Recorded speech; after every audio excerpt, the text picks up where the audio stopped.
வணக்கம். இது ஒரு அவேர்னஸ் வீடியோ. நேற்று போக்சோ பற்றின ஒரு ட்ரெயினிங் பள்ளிக்கல்வித்துறையினால் நடத்தப்பட்டது. நானும் அதில் போயிருந்தேன். அங்கே நடந்த நிகழ்வுகள்லாம் சொன்னாங்க. ட்ரெயினிங்கில் ரொம்பவே மனசை உழுக்கிற மாதிரி இருந்தது. நம்ம மீடியாவில் பல விஷயங்கள் பார்க்குறோம், பல விஷயங்கள் தெரிஞ்சுக்கிறோம்.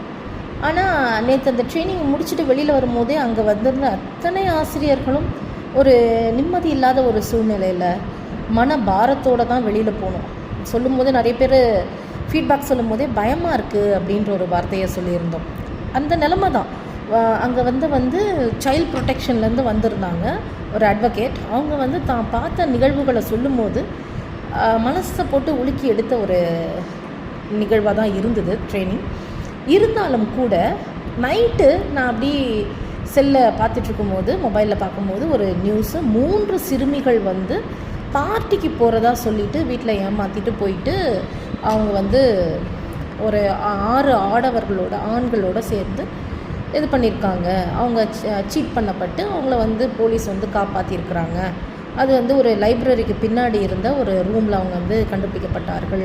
வெறும் பெட்ஷீட்டு மட்டும்தான் போத்தியிருந்தாங்க, ட்ரெஸ்ஸே இல்லாமல். அப்புறம் போலீஸ் போயிட்டு பார்த்து அவங்களுக்கு ட்ரெஸ்ஸை கொடுத்து அவங்கள காப்பாற்றுற நிலமை இருந்ததுன்னு.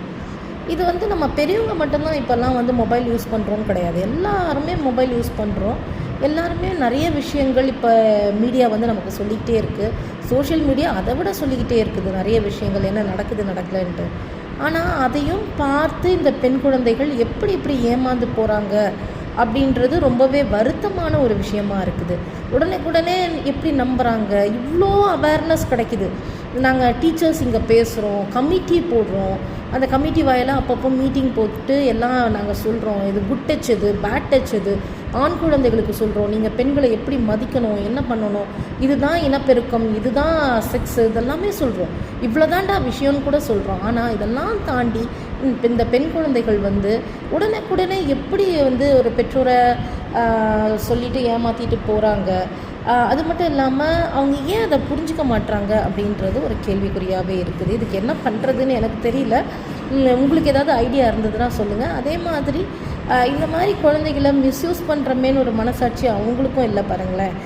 ரொம்ப வருந்தத்தக்க ஒரு விஷயமா இருக்குது. நான் கூட ஒரு வாட்டி என் பொண்ணை ட்ரெயினில் கூட்டிகிட்டு போகும்போது அவளுக்கு ஆப்போசிட் பர்த், அவளுக்கு 9 இயர்ஸ் தான் ஆகுது, ஆப்போசிட் பர்த்து. நான் இந்த பக்கம். ஆனால் நைட்டு ஃபுல்லாக நான் விடிய தூங்காமல் இருந்தேன். ஏன்னா மனசில் பதிஞ்சு போச்சு. ஐயோ, கொண்டு போயிட்டு ஏதாவது பண்ணி பாத்ரூமில் கொண்டு போயிட்டு எதாவது பண்ணி தூக்கி போட்டு எறிஞ்சிருவாங்களோ, இல்லை குழந்தைய கடத்திட்டு போயிடுவாங்களோ.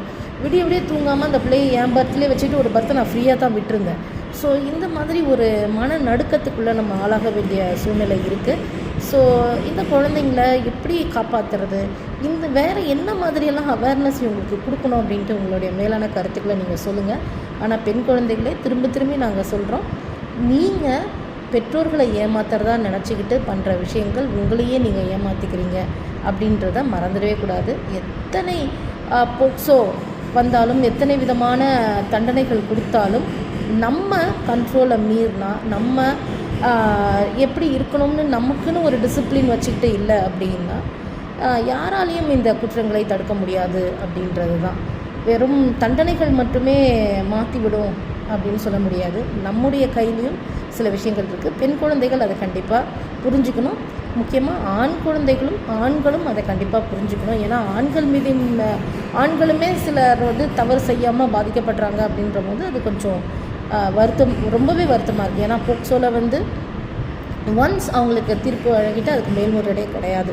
அப்படின்னும் போது இது ரொம்ப பார்த்து எச்சரிக்கையாக பண்ண வேண்டிய ஒரு விஷயம். திரும்பவும் சொல்கிறோம், பெண் குழந்தைகளே, நீங்கள் எங்கே ஏமாத்தலை, உங்களே நீங்கள் ஏமாற்றிக்கிறீங்க. இந்த மாதிரி பெற்றோர்கிட்ட ஸ்டடிக்கு போகிறேன், ஒன்றா சேர்ந்து படிக்கிறேன், இதெல்லாம் கொஞ்சம் அவாய்ட் பண்ணிவிட்டு, எவ்வளவோ அவேர்னஸ் இருக்குது, எவ்வளவோ சும்மா ரீல்ஸ் எல்லாம் பார்க்குறீங்க. அந்த ரீல்ஸ் எல்லாம் கூட இதை பற்றியெல்லாம் இப்போ பேச ஆரம்பிச்சிருக்கிறாங்க. அதெல்லாம் பார்த்தாலும் கூட நீங்கள் உங்கள் லைஃப்பை இப்படி கெடுத்துக்கிறது அப்படின்றது ரொம்பவே வருந்தக்கூடிய விஷயமா இருக்குது. நீங்கள் உங்கள் கருத்துக்களை எனக்கு கமெண்ட் பாக்ஸில் சொல்லுங்கள். தேங்க்ஸ் ஃபார் வாட்சிங்.